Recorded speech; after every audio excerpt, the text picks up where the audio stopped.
Mga kabaro, nandito po ako sa katarikan ng aming pambuko. Hello. Mahon. Creek. Yan o. Bulubundukin. Ano po yan? Ako may pakikita inyo. Itong ipakikita ko sa inyo. Ito po makakapanood ko kayo ng YouTube. Sa ibang lugar o sa ibang bansa. Ito yung asak-asak at ito yung kinakain ng bunga. Kinakain ho ang hinog. Makikita ko sa inyo. Yan ho. Anong tawag sa inyo sa inyo dito? Anong tawag sa inyo dito? Yan ho.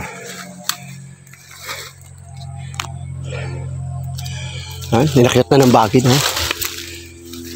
Ayan ho. Ayan ho. Di pag hinog kinakain nila. Yan, hilaw pa ito.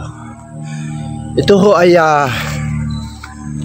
para ho sa kaalaman nyo, ito hong gatong klaseng prutas, wild fruits, ano, kung tawagin. Ano, ito ay dalawang klase, ano, isang maroon, ang kulay ng hinog, ng bunga, at isang green. Ano po, ayan, oh, itong green.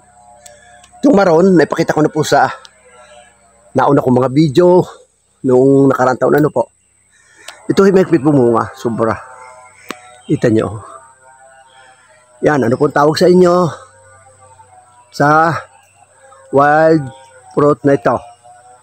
Kayo na po ang mag-comment sa comment section kung saan ko po i-upload itong aking itong video. Ano po? Ayan, ha?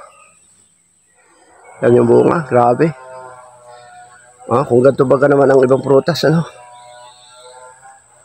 Ganyan karaming bunga. Hindi okay.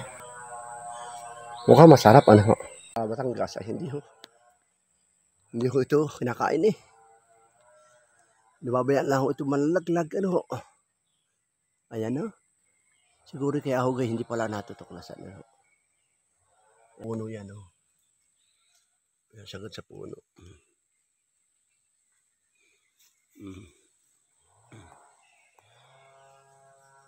Ang dulo, kadulo-dulo ka numero.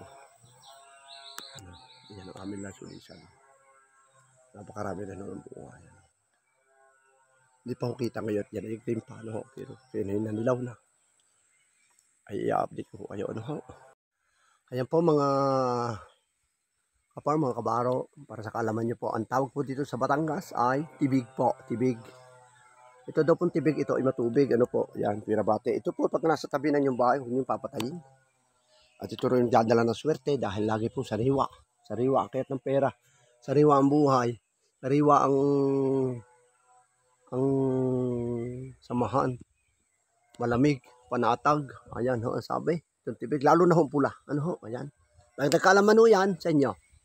Tibig po, inuulit ko. Maraming po salamat and happy Sunday day po ulit sa inyo lahat.